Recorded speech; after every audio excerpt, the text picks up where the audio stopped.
This video is about a very serious subject, one I feel compelled to talk on after. Tell you the background. Basically, I was looking up films set in Birmingham, UK, just for general research, and I came across one called Land Gold Women. This is a film about the phenomenon of honour killings. I just watched the trailer. I don't know. It's about an Indian Muslim family. Um, Involved in an honour killing in Birmingham. I haven't seen the film, so I can't comment too much on the details. But one thing that struck me was the comments below.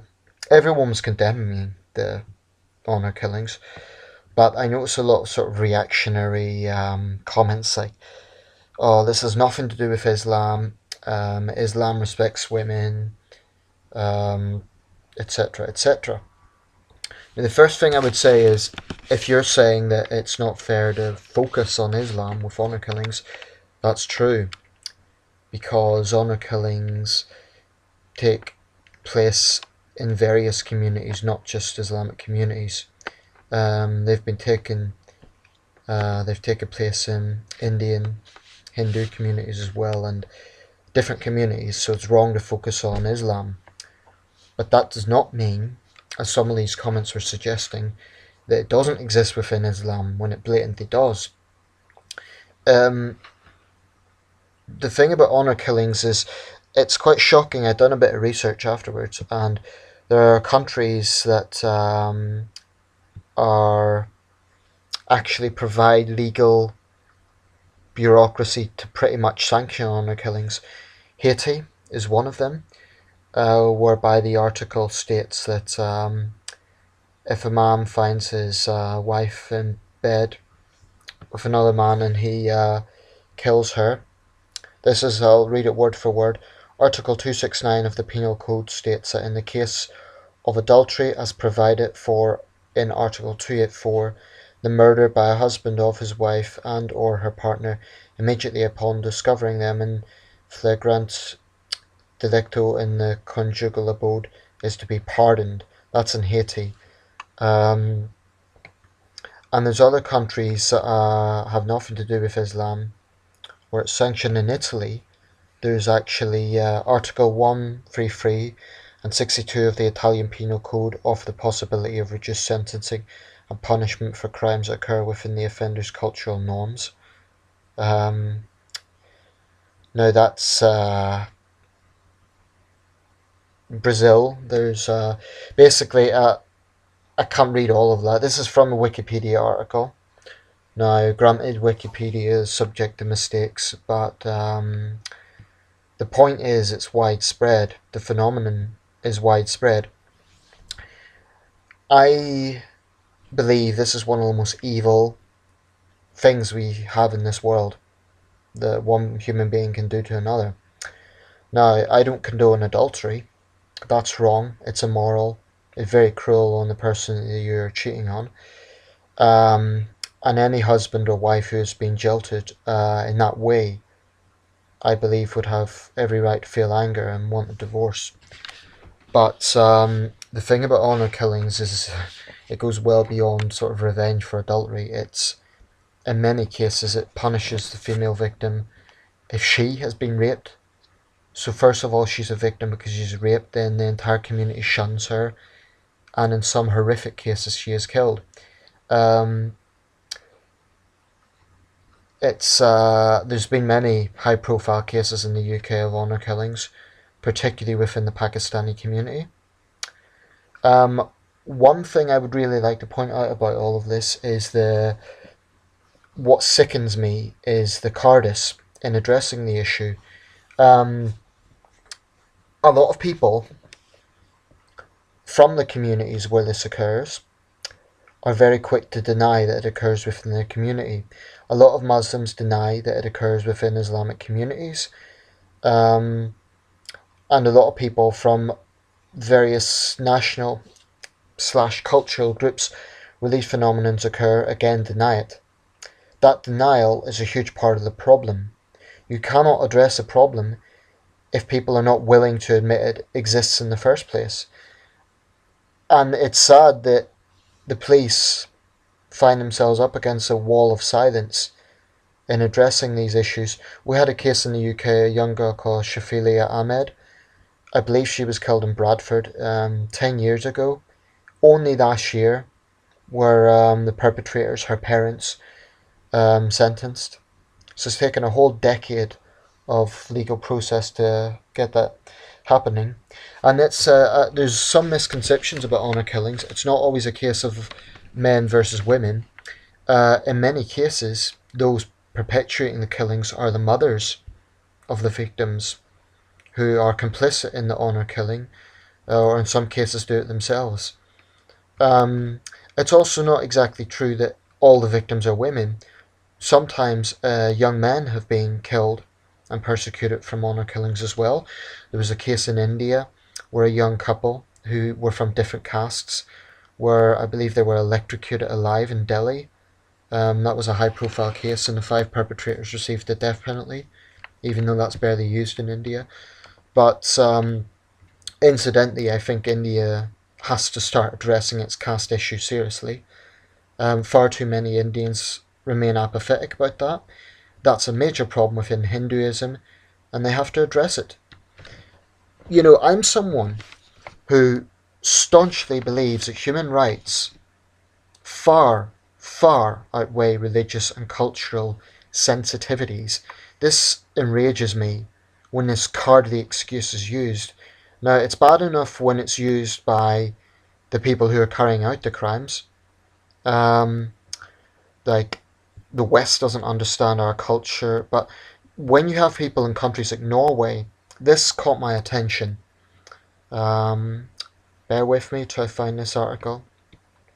Again, this is on Wikipedia, but it'll be source based. Where is it? I think there's a lot of apathy um, on the grounds of political correctness, and that's dangerous. Here we go.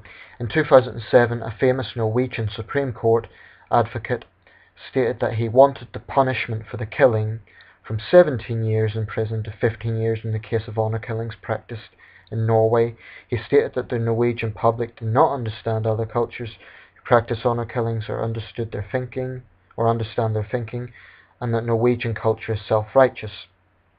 Well, I sincerely hope that Supreme Court advocate was shamed into his cowardly, pathetic, the name isn't there, but I really wish this card was called out for that pathetic.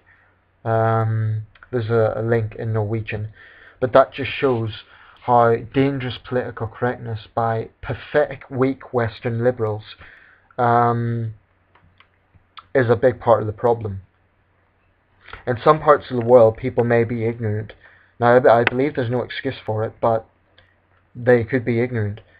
A Norwegian Supreme Court advocate is not ignorant. They will be an educated person, and for them to say that it should be more leniently dealt with, I would argue, if anything, it should be more harshly dealt with.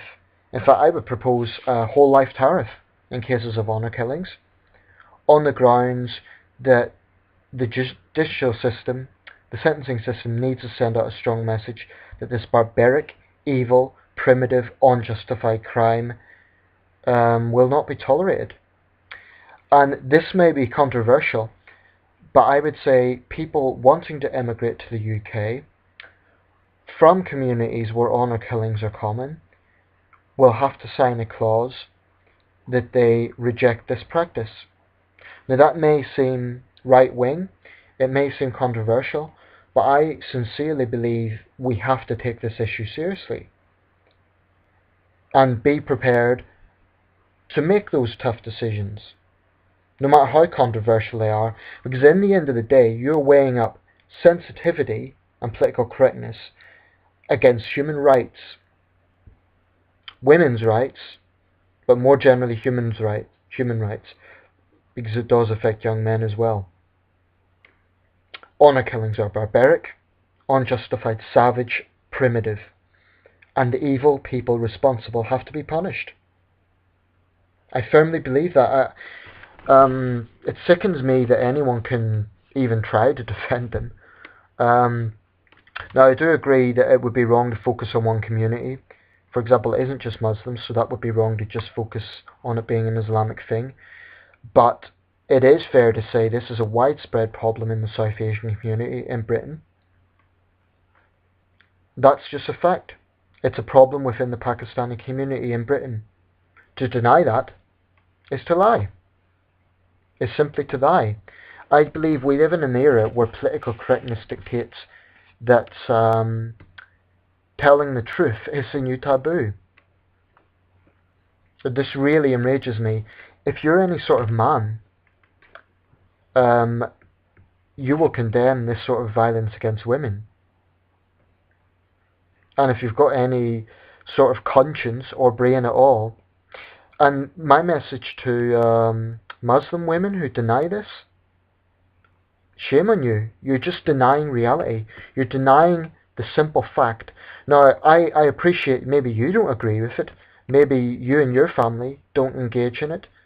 I certainly wouldn't. I know there's many Muslims who wouldn't approve of it and would never do it. But by the same token, there are many who do approve. That's a simple, cold, hard fact. It's as much a fact as saying that trees are made of wood or the sky is blue. It's a fact that some people within the Muslim community tolerate honour killings, support honour killings. And that is also true of other communities. And until we stop being so damn cowardly and just start to accept these issues, the thread on that video, the trailer to this film, I won't post it because it's not the main issue I'm getting at in this video, but there's people saying like, this has nothing to do with Islam, this has nothing to do with my culture, etc. They're useful idiots. They are denying. Now, I appreciate they don't support honour killings, because they're distancing themselves from it. They recognise that it's a terrible thing, but they're still part of the problem because they're denying its existence within their community when it blatantly does exist within their community. And this is where it's very difficult, because then the police find it hard to take action in case they're accused of discrimination. Politicians are frightened to speak out in case they're accused of being far right. But in the end of the day, it isn't just the BNP and EDL that recognise this as a problem. Anyone with a brain can see this as a problem.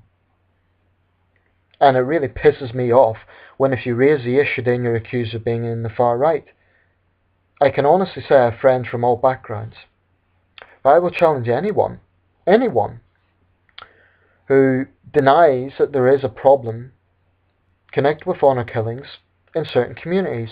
And an example of one of those communities is within the Pakistani community in Britain. Hundreds of young girls have disappeared from Britain in the last decade. Many of them from Manchester and Bradford. They've disappeared. Goodness knows what's happened to them back in Pakistan. And in some cases they've been murdered in Britain. And as I said, it isn't just girls and women. Men have been targeted as well. For example, in the case of India, if they're from the wrong caste and they make the crime of falling in love with a girl from a different caste. The caste system, by the way, I believe is barbaric and primitive. I don't really give a shit if you're offended by that. I am offended. You know, people who talk about being offended, I am offended by your attitude to human rights. Someone on that thread, she called herself a Western feminist, and she said that the West has many problems. She was saying something like it exists in some Muslim countries, but the West has many problems and we shouldn't be hypocritical. No one is denying the West has problems, but that's just a distraction. It's not the issue. If you want to talk about binge drinking or something, that's a Western thing. Fine, we can talk about that. It's a big problem. But the phenomenon of honour killings is something that is accepted in communities such as the Pakistani community. Let's just stop being so damn cowardly as a society. My message to those communities, if you recognise the problem, and to be fair, there are people within those communities who do speak out, who do try and do something about it, but they're met with hostility. I'm going to make another video because this is an important issue.